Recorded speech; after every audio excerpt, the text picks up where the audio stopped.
The cake sits untouched in front of me, 21 perfect candles burning down to stubs while the entire room erupts in a chorus of Happy Birthday, directed at my brother Ryan. I watch the flames dance, counting each second until they melt into the pristine white frosting, much like my own celebration has melted into his. I'm Jade.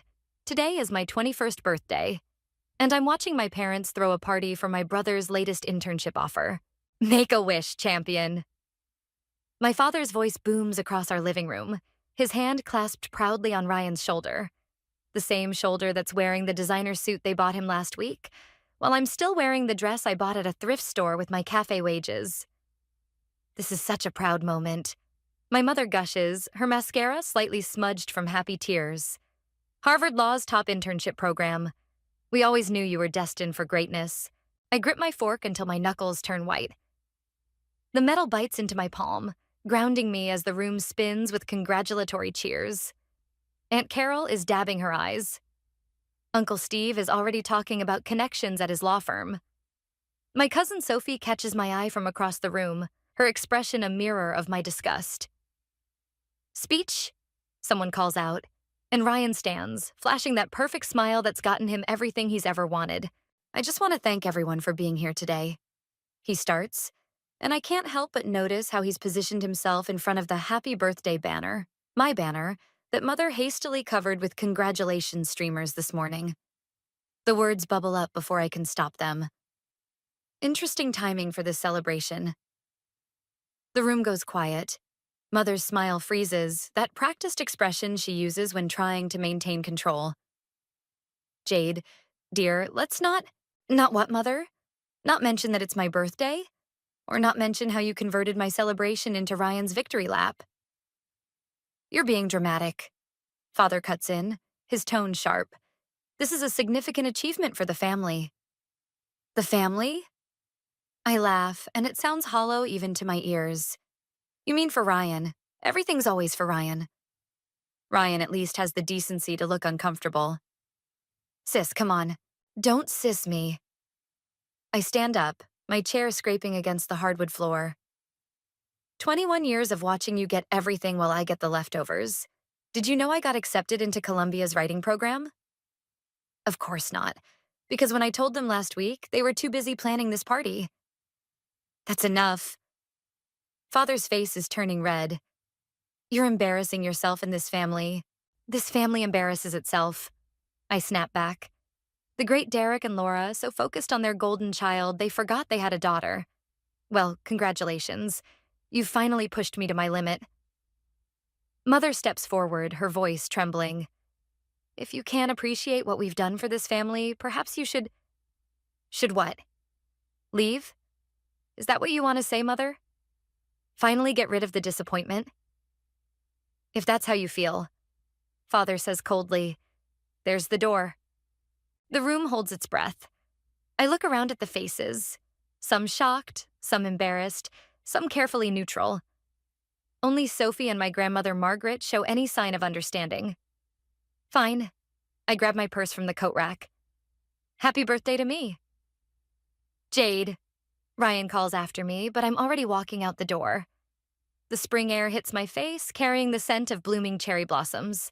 The trees I used to climb as a kid while Ryan got private tennis lessons. My phone buzzes. It's Ella. Did you do it? Did you finally stand up to them? I text back with shaking fingers. It's done. Can I crash at your place? Her response is immediate. Already setting up the spare room. And Jade, I'm proud of you. I take one last look at the house, at the perfect lawn and the perfect windows with their perfect curtains, hiding the perfectly crafted lie of our family. Something shifts inside me, a switch flipping from hurt to determination. They want me gone? Fine.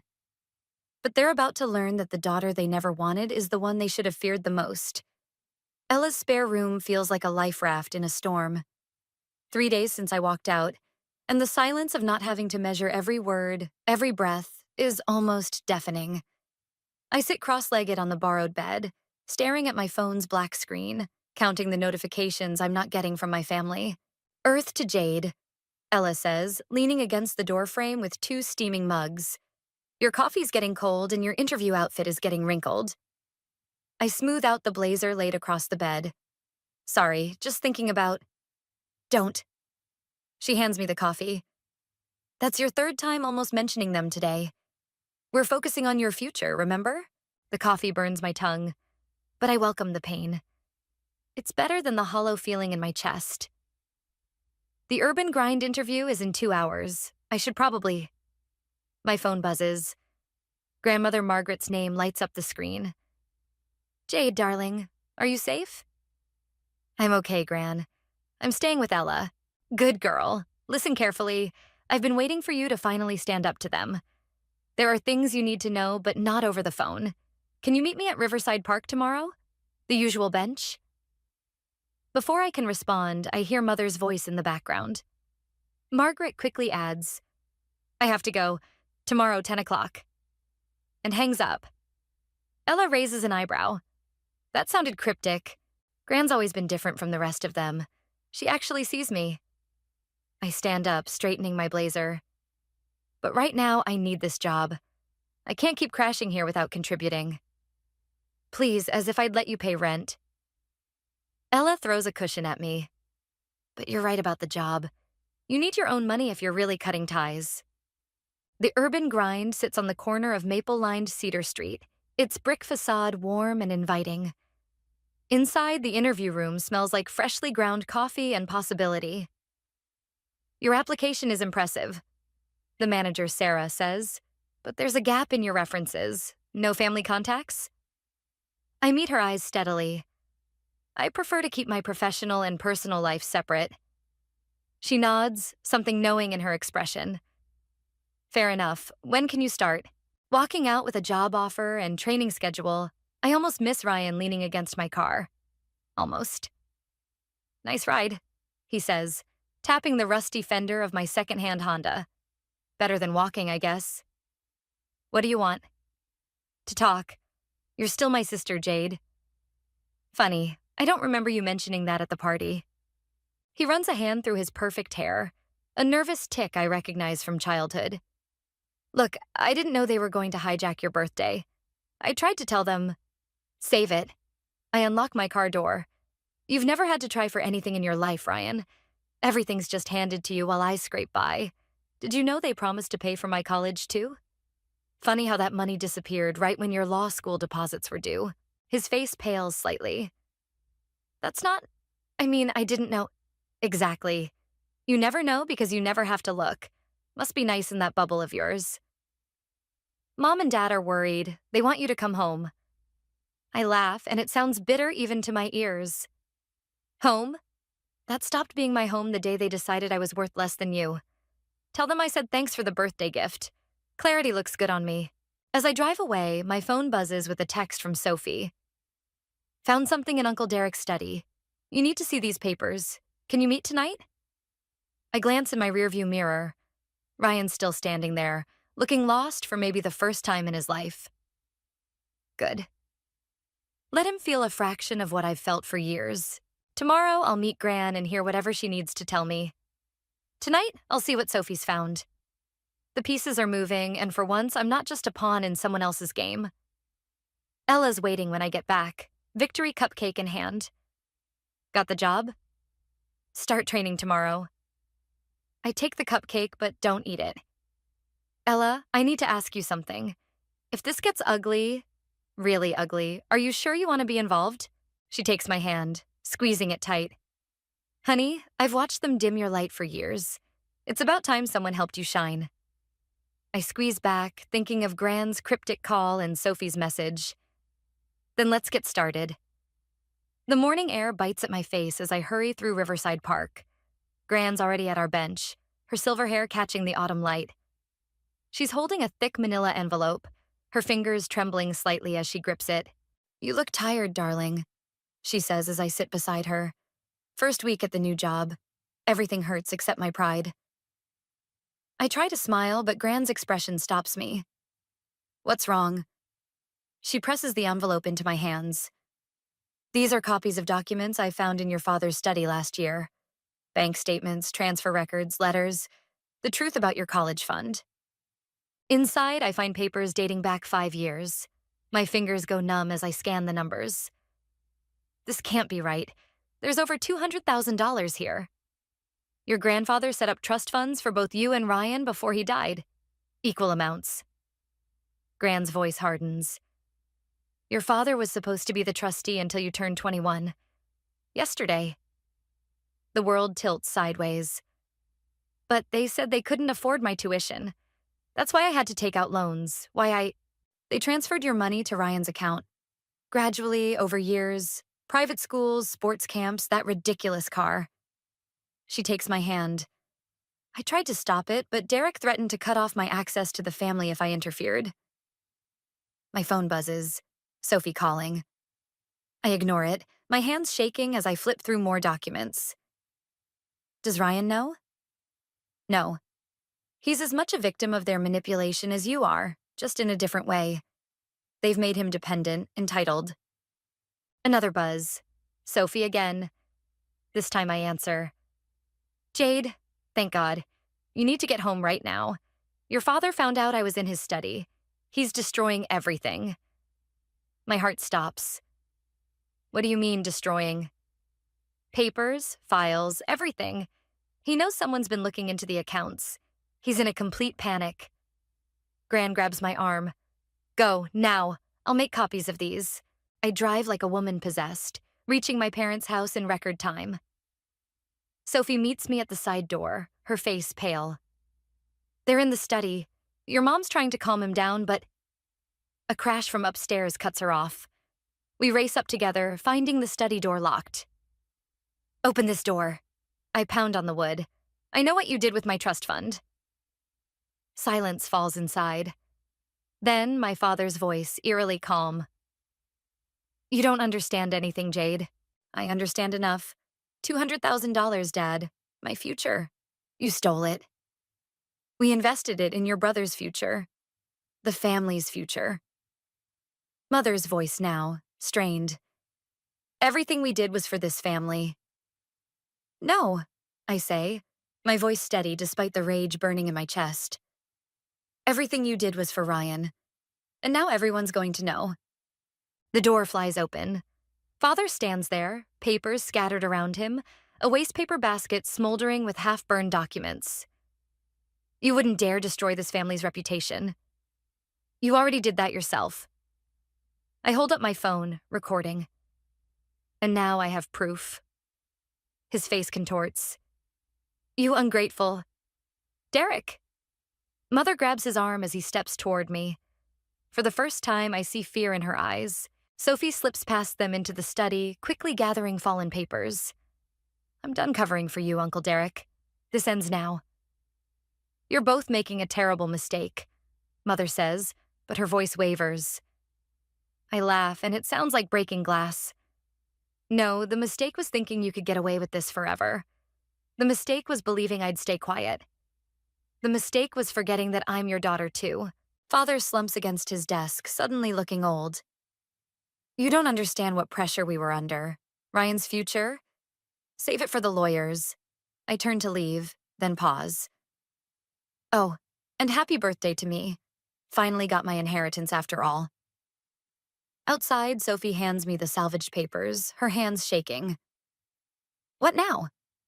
My phone buzzes with a text from Gran. Document safe. Your grandfather would be proud. Now, I say, watching my parents' silhouettes in the study window. We make them face everything they tried to burn away. And we do it together. The autumn wind whips around us, carrying away the smell of burned paper and lies. For the first time since my birthday party, I feel truly, completely alive. The annual family reunion invitation sits on Ella's coffee table like a loaded gun. I've been staring at it for an hour, the gold embossing catching the afternoon light. This year's host? Ryan. It's perfect, Sophie says through my phone's speaker. Everyone will be there. The whole family will have to face what they did. I trace the embossed letters. Ryan's hosting at the lake house. That's where your grandfather signed the trust documents. Gran finishes, her voice joining Sophie's on the conference call. Derek won't expect you to know that detail. My hands shake as I pull out the trust fund papers. Have either of you told Ryan anything? He came by yesterday, Gran says, hesitating. He's different. Asked about you. About why you really left. The doorbell rings. I freeze, but Ella's already opening it. Ryan stands there, looking uncertain in a way I've never seen before. Can we talk? He glances at my phone. Alone? I end the call, nodding to Ella as she slips into her bedroom. Ryan sits across from me, his eyes falling on the papers spread across the table. I found some interesting documents in Father's study, he says quietly. About my car, my schools, your missing college fund. How much do you know? Enough to make me sick. He runs his hands through his hair, that nervous tick again. I swear, Jade, I had no idea. I thought they were just better off than they let on. They were, with my money. I'll pay it back, all of it. I've already talked to my bank about... This isn't about the money anymore. I meet his eyes. This is about years of lies. About them making you their golden child while treating me like I didn't exist. About them burning evidence when they realized I knew. He picks up the reunion invitation. That's why I'm hosting. I want you there, Jade. Help me make this right. Make it right? I laugh, but it catches in my throat. You can't just write a check and fix this. No, but I can help you expose them. His voice drops. Father's been moving money around, not just yours.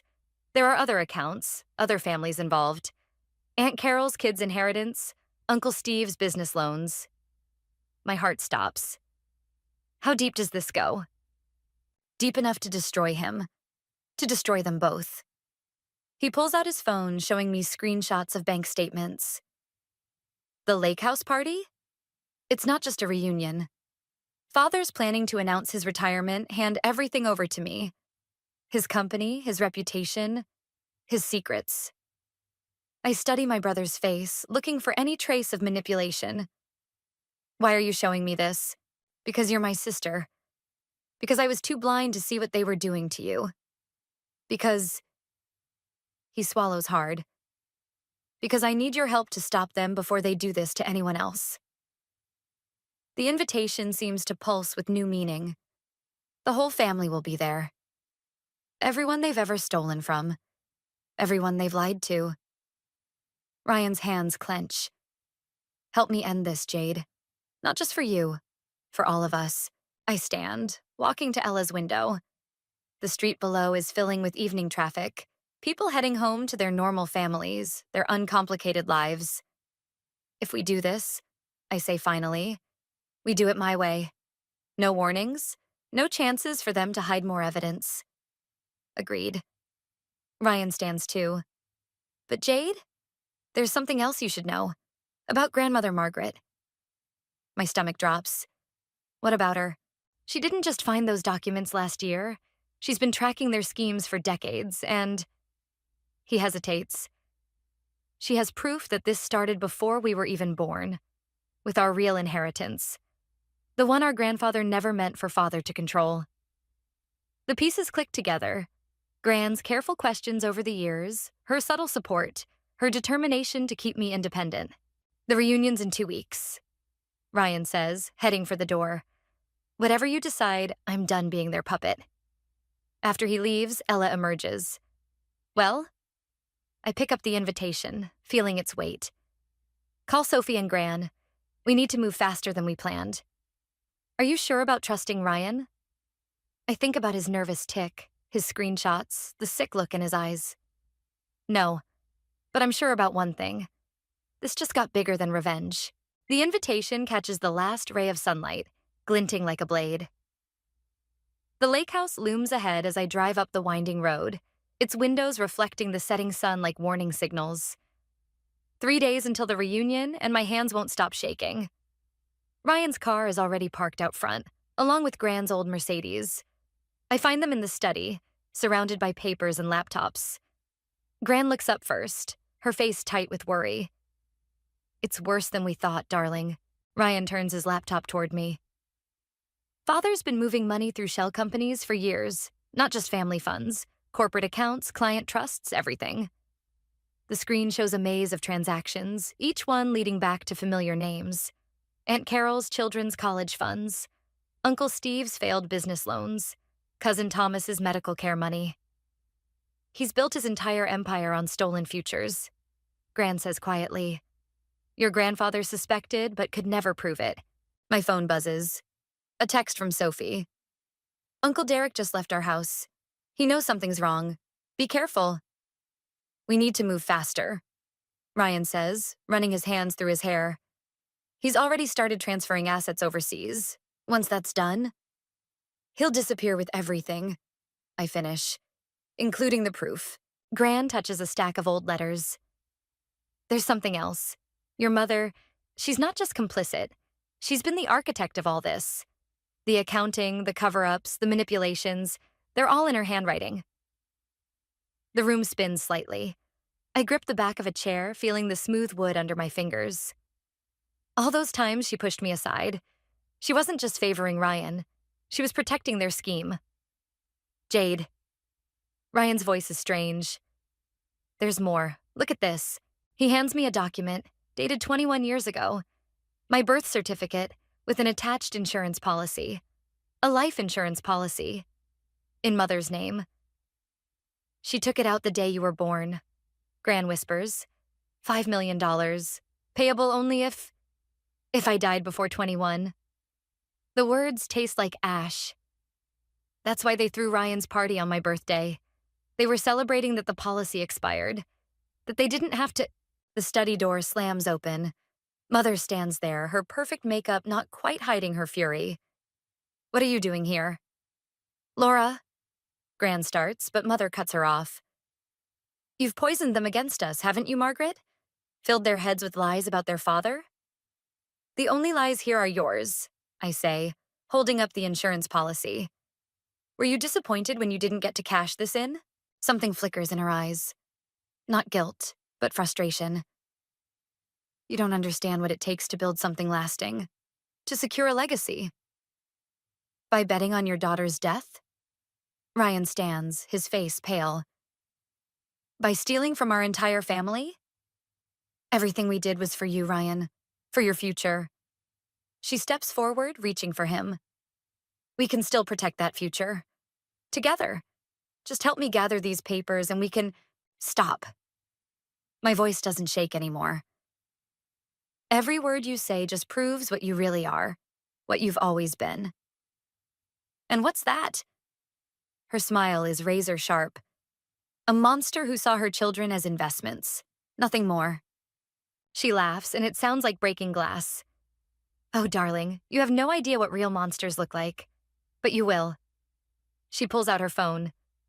Derek, they're here. All of them. Yes, with the documents. A pause.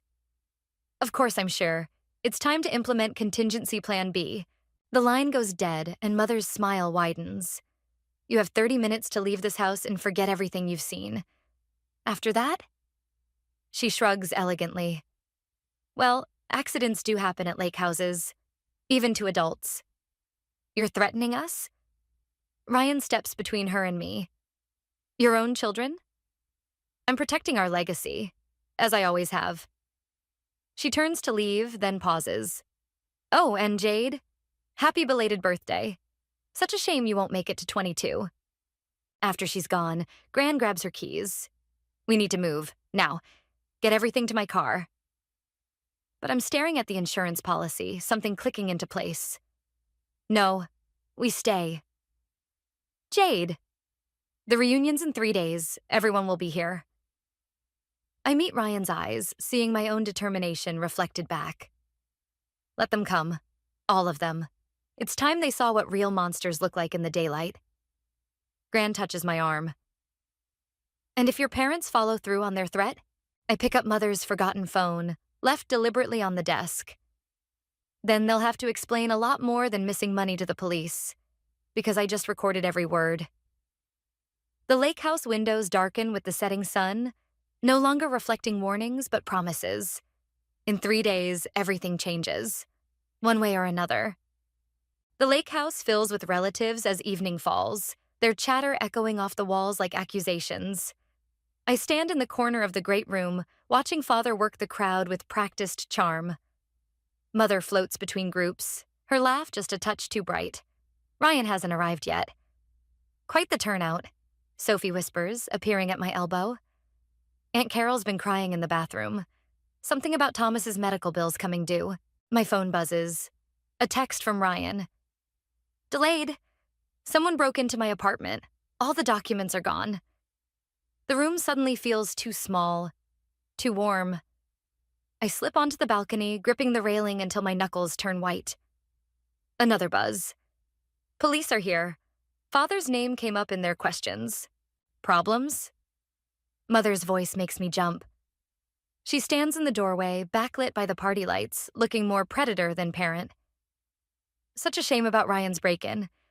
These things happen when people don't properly secure their belongings. What did you do? Me? She sips her wine. I'm just a devoted mother, celebrating her son's success. Speaking of which, your father's about to make his big announcement. You wouldn't want to miss it. Inside, Father taps his glass for attention. Family, friends, thank you all for coming to celebrate Ryan's achievement in hosting his first family gathering. But I have an even bigger announcement. The crowd murmurs expectantly. I scan the room. No Gran, no Ryan. My chest tightens. As of tonight, I'm officially retiring, Father continues, and I'm proud to announce that Ryan will be taking over as CEO of our family enterprise. Applause breaks out. Uncle Steve raises his glass, his smile strained. To Ryan, though some of us are still waiting on those business loans you promised, Derek? All in good time, Father says smoothly. In fact, I have some papers here that should interest several of you regarding your investments. He reaches into his briefcase and pulls out a stack of documents. My heart stops. They're forgeries. They have to be. The real papers are gone, stolen from Ryan's apartment. Jade. Mother's hand closes around my arm, her nails digging in. Why don't you join me in the study? We need to discuss your future. Let go of me. Now, dear. Her grip tightens. Before you embarrass yourself again. The study door clicks shut behind us. Father's already there, along with two men I don't recognize. Meet our security consultants, Mother says. They're very good at handling delicate situations. Like breaking into Ryan's apartment? Father sighs. Ryan made his choice. Disappointing, but manageable. You, however? He nods to one of the men, who moves to block the door. You've become a liability we can no longer afford. The insurance policy expired, I say, backing away. You can't... Oh, darling. Mother laughs. There are so many ways to have accidents, especially at lake houses, especially after drinking too much at family gatherings. A glass appears in her hand. My glass from earlier. Your fingerprints, your DNA. Combined with your history of emotional instability and recent erratic behavior, the second man steps forward, something glinting in his hand. My back hits the wall. Why? My voice cracks. I'm your daughter. No, Father says quietly. You're a mistake I should have corrected years ago. The door bursts open. Ryan stands there, bloody and disheveled. Police are on their way. I triggered the silent alarm when I saw your security consultants following me. Ryan, Mother starts, but he cuts her off. Save it. I heard everything. He holds up his phone. And so did the detective who's been investigating your financial fraud for the past year. Sirens wail in the distance. The security men exchange glances, then slip out a side door. Father's face contorts with rage. You ungrateful... He lunges for Ryan. I move without thinking, grabbing the heavy paperweight from his desk. The impact drops him to his knees.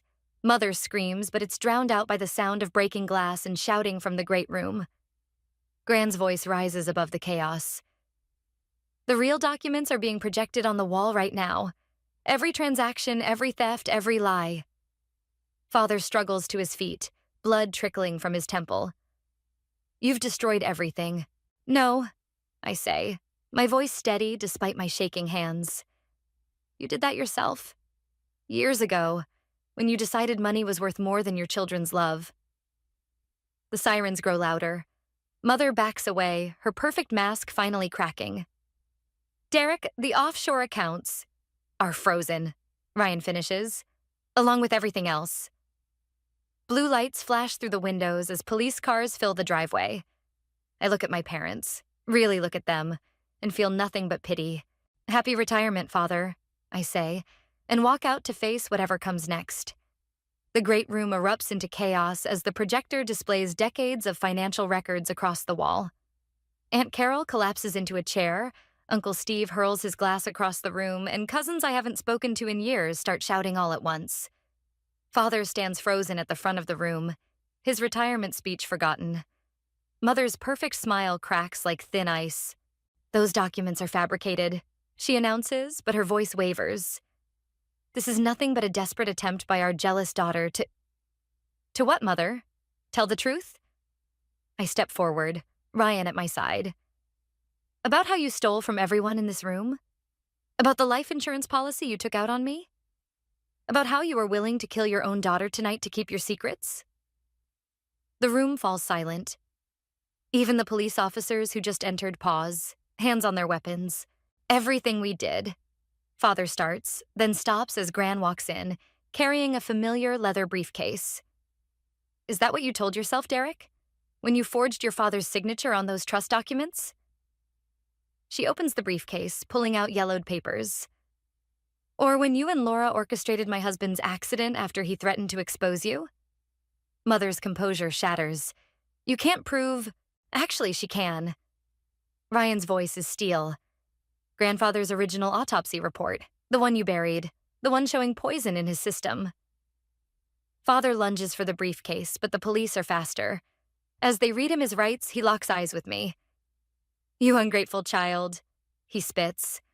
We gave you everything. No. My voice doesn't shake anymore.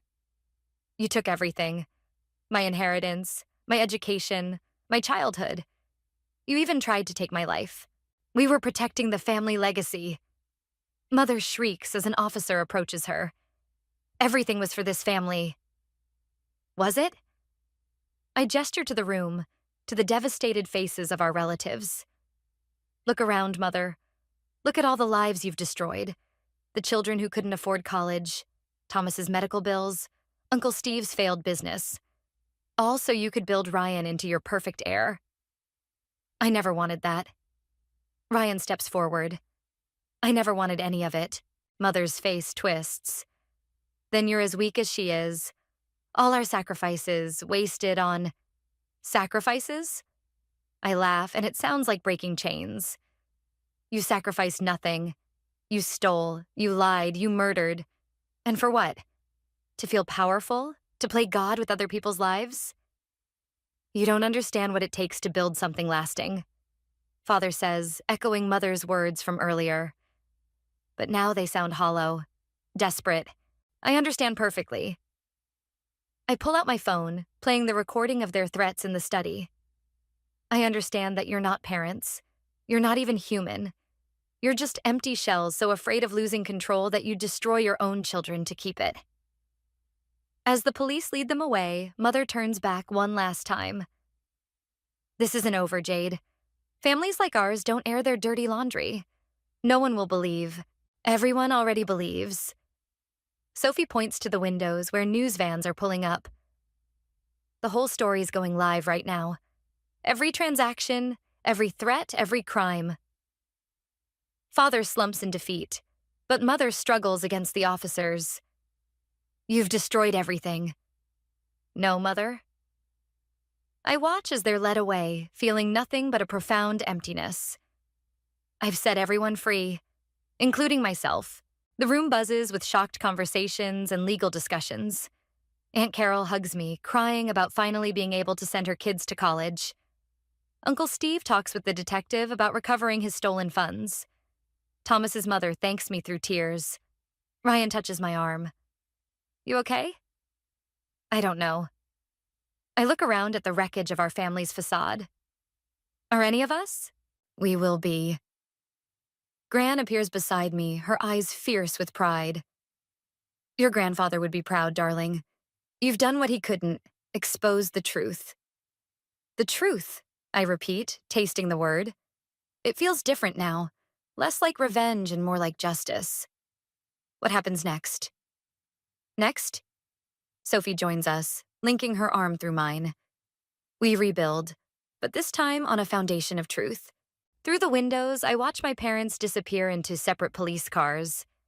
The life they built on lies crumbles behind them, but in its ruins, I see something unexpected. Hope. Not just for me, but for everyone they hurt. The lake house stands silent, its secrets finally exposed to the light. And in that light, I find something I never expected to feel. Freedom. The courthouse steps feel colder than they should in spring. I watch my parents being led away in handcuffs, their designer clothes replaced by prison orange. Mother doesn't look back. Father does, just once, and in his eyes I see something I've never seen before. Understanding. The court's decision to seize their assets means everyone they stole from will be compensated. Ryan says beside me, his voice steady. Thomas's medical bills, Aunt Carol's kids' college funds, Uncle Steve's business loans, everything. Almost everything. I touch the envelope in my pocket. Gran's final revelation. Did you know she'd been tracking their scheme since before we were born? That she'd been secretly moving money into trust funds for both of us? He shakes his head.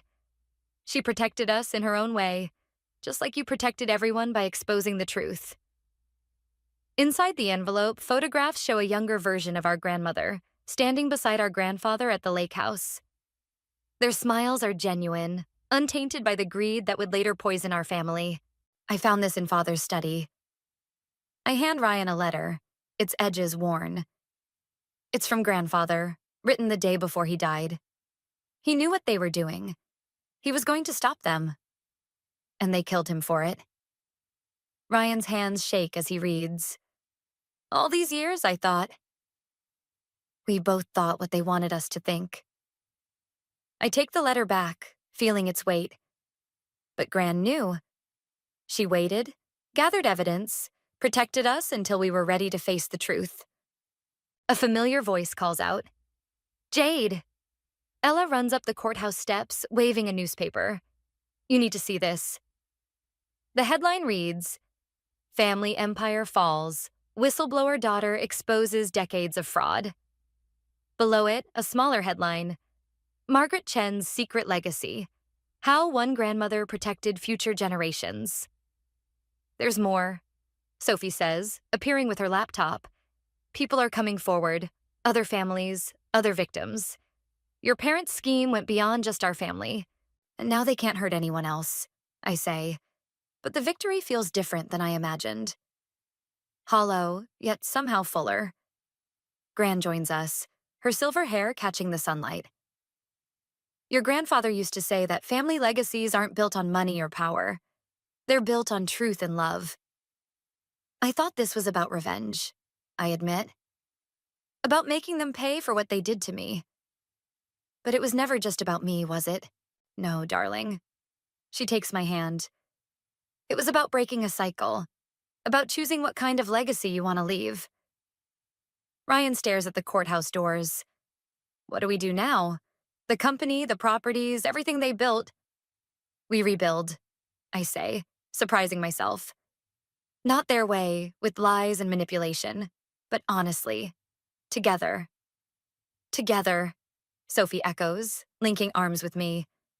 The whole family, the real family. Ella hugs me tight. See? I told you you'd find your strength.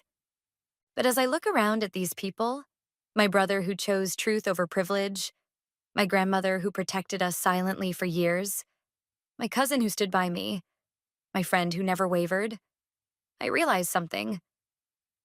I didn't find my strength, I say quietly. It was here all along, in the family I chose, the family that chose me back. A police officer approaches with one last document to sign, my final statement about the case. As I take the pen, I notice my hand doesn't shake anymore. Jade, Ryan says suddenly, Look. Through the courthouse windows, I see the lake house in the distance, its windows no longer reflecting warnings but possibilities. And beside it, almost hidden by trees, a small building I never noticed before. Your grandfather's old study, Gran explains, where he kept his real records. There's something there you both need to see. Something about your true inheritance. More secrets? I ask, but without bitterness. She smiles, and it holds both sadness and hope. No, darling. No more secrets. Just truth. And perhaps a different kind of legacy to build. The spring breeze carries the scent of new beginnings as we descend the courthouse steps. Behind us, justice has been served. Ahead, something else waits. Not an ending, but a transformation. I take one last look at the newspaper headline, then let it blow away in the wind. Some stories don't need to be written in papers. They're written in the choices we make, the truths we face, and the love we choose to give. Even when, especially when, it's not the easy choice.